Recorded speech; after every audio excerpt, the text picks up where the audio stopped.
Welcome everyone to the Smite 2 24/7 closed alpha patch notes 1. That is a mouthful. So there is a lot, and I mean a lot of stuff to go through here. Like, I can just keep scrolling, but I'm not gonna go through every single thing. I'm gonna highlight the biggest points that is happening, so you don't have to watch a 3-hour VOD of the devs anyway, talking. I guess the best thing to do is to just get started. So let's start with map art style and just the overall art style of the entire game. So this is how the game looked before, and ew, it's disgusting. Why is the graphics so realistic? This isn't what Smite is all about. Smite is stylish, cartoony, you know, a little bit more on the fun side. So let's see the changes. Boom. Oh my god, perfection, look at this. So they have removed a lot of the blurriness, added sharpness, and just made the game more stylized, more cartoony. So it basically made Smite 2 look like Smite. So here we have the jungle before, and here we have the jungle after. Oh my god, look at that. This is Smite. So I think we can all agree that the art style change is amazing. If you say it looks worse, then you're just an idiot. I am sorry. But let us also talk about the Conquest Changes that's happening. So the Gold Fury Oracles are back. This is a camp right beside the Gold Fury that if you kill them, it will drop a ward on the Gold Fury. This is a classic Smite camp, and I'm really happy to see it back. But there's also a new camp, the Naga Queen. So the Naga Queen is a really interesting camp. She will spawn 7 minutes into the game, and she will start roaming in the jungle. She works kind of like a mini boss that if killed, she will drop a special unique buff called Naga Assault. When you have this buff, and if you attack a structure or an objective, it will spawn these small Naga soldiers that will help you attack it. They can also tank for you, so you can technically solo like the Gold Fury with the help of these. It's really cool. So we all know that Smite has always had a rank problem. Smite has always been more on the casual side, so there has never been a large pool of ranked players. They want to change that, however, in Smite 2. Smite 2 will have a whole new rank system. Now, I can't really explain how it works because I'm an idiot and I don't understand how it works.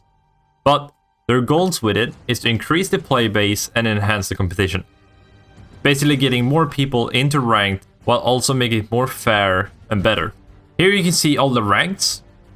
So you start in Amber, then you go to Bronze, Silver, Gold, Plat, Diamond, Obsidian, Master, Demigod, and the top 100 players get a title of Deity. It's really cool that they try to make the game a little bit more competitive.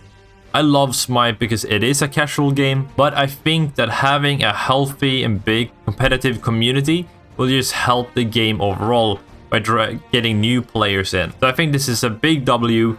Good job, Hi-Res. So there is a lot of item changes, and I think they're all very good. So let's get into it. So starting off, consumable slots are back. Having the consumables be in your inventory like in League of Legends, it fucking sucks. Also, wards are now a consumable like in Smite 1. You no longer have a free ward, thank god. Starter items are back, hell yeah. Starter items in Smite 1 is one of my favorite things. I think they add so much. And now with how any god can build any item, this might do, this is gonna go crazy. And starter items will now have a dedicated starter slot in the inventory as a 7th item. They're also bringing back some of the most popular Smite 1 items. So as you see here on the screen, here's some Smite 1 items and they're back. That's really cool to see. Also, any item in Smite 2 that was similar to a Smite 1 item will now just get the art and the name of the Smite 1 item, just to make the game less confusing. Active items are also getting a change.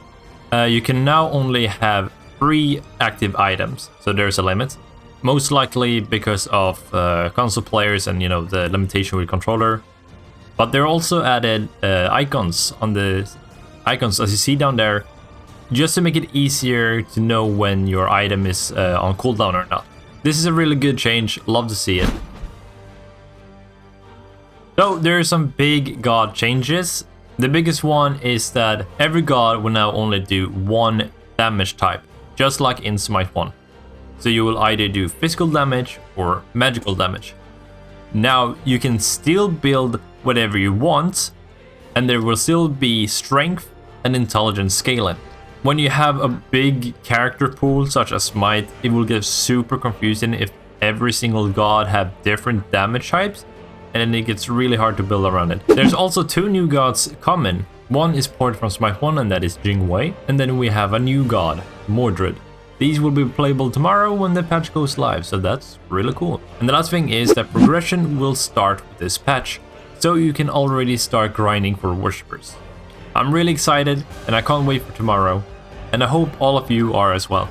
Well, that's it everyone, and I'll see you next time. Bye bye.